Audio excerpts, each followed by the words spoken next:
Joining me is the Shadow Attorney-General Michaelia Cash. Michaelia, it's great to see you again. Listen, the Auditor-General says there's going to be no government probe of the fraud and corruption claims involving the North Australian Aboriginal Justice Agency. You asked for one of these, for this to be audited, even though the Albanese government gives that agency more than $16 million a year. That's a lot of money. Should there be an audit? Absolutely. And isn't it refreshing, though, as well, to have Peter Dutton as the alternative Prime Minister of this country and Senator Jacinta Nampijinpa Price as the alternative Minister for Indigenous Australians, for the first time standing up and saying, if we get elected to government, Andrew, we will demand accountability.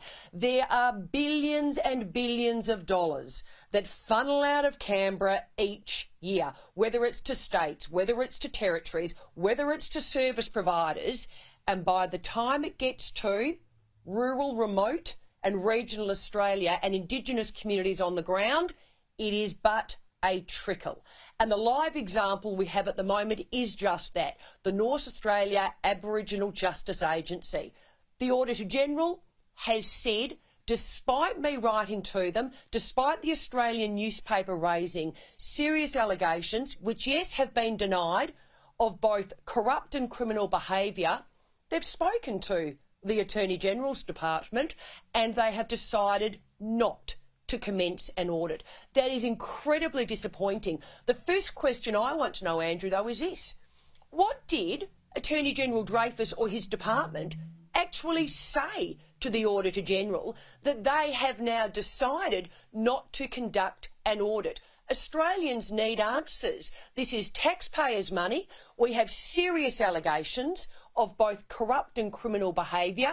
Yes, they are denied, but we need to ensure that this is taxpayers' money that is being spent appropriately and delivering to those Indigenous Australians on the ground in Northern Australia. $16 million a year. You wonder what they're spending it on, even if it's all on the up and up. But would you also but, you know, want the point also here, Andrew, audit? is...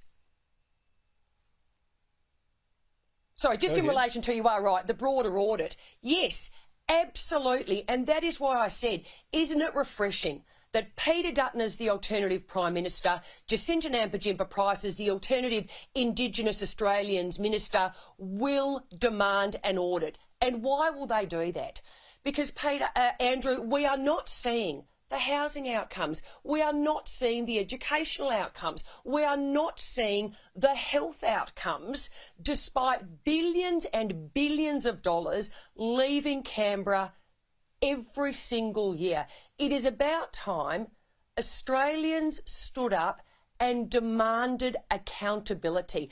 Accountability for outcomes. And that is what Peter Dutton and Jacinta Nampijinpa Price, if we are elected to government, are going to do. Demand accountability for the outcomes that should be being achieved on the ground and are not, in relation to billions and billions of dollars of taxpayer funds that, as I said, they funnel out of Canberra, Andrew, but it's a trickle when it gets to our communities on the ground. We need to demand accountability. Without a doubt, without a doubt. But another issue with the Voice, Michaelia Cash, it seems to be in direct conflict, if we get it, with what Australia signed up for when we were signatory to the UN's International Convention on the Elimination of All Forms of Racial Discrimination. Now, that is a treaty to eliminate racial discrimination, which it defines as any distinction, exclusion, restriction or preference based on race, colour, descent or national or ethnic origin. Well, only Aborigines and Torres Strait Islanders will be allowed to sit on this Voice or be represented by it. That is in direct conflict with this convention and, by the way, also with our own anti-discrimination laws. Doesn't that pose a serious legal problem, a real question mark over whether this is even constitutional?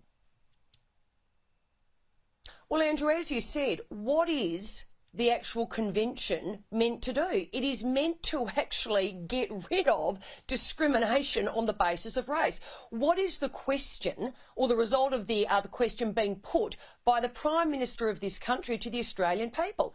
It's actually to divide this country on the basis of race, you know, at odds clearly with the convention. Now, Andrew, some might say, but hey, hold on, the convention also does allow a government to put in place special measures to address historical disadvantage. Now, it does allow that, but do you know what the convention also says?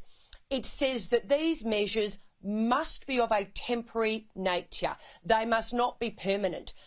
What is Mr Albanese doing? He is dividing this country on the basis of race, and he is doing that by asking Australians to change our constitution. And once you change the constitution, Andrew, it is permanent. So certainly at odds with what our obligations are under this convention. But you know, Andrew, at the end of the day, you've got to ask yourself, what Prime Minister would ask Australians to divide our country on the basis of race? Well, that Prime Minister is Mr Albanese. It's fundamental. I don't get it either. I agree. It is just...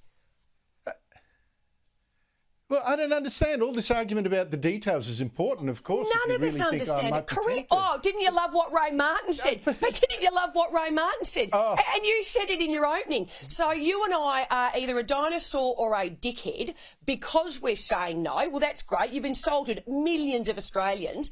The Prime Minister then endorses Ray Martin's speech. You've got to be kidding me. The Prime Minister should be apologising for Ray Martin's speech. I know. But as you then said, the next breath he says, and the details don't matter. Right, really? I mean, you've got to be kidding me. You've got to, if you don't know, you should ask, but you're not going to get an answer. I mean, it's just stupid. But you're not going to get the detail, and then you're a dinosaur and a dickhead. It makes no sense. Well, talking about dinosaurs and dickheads, better not, because I might start labelling someone else. Yeah, no, you and I will both get in trouble. Thank you so much for that. Great to be with you, Andrew.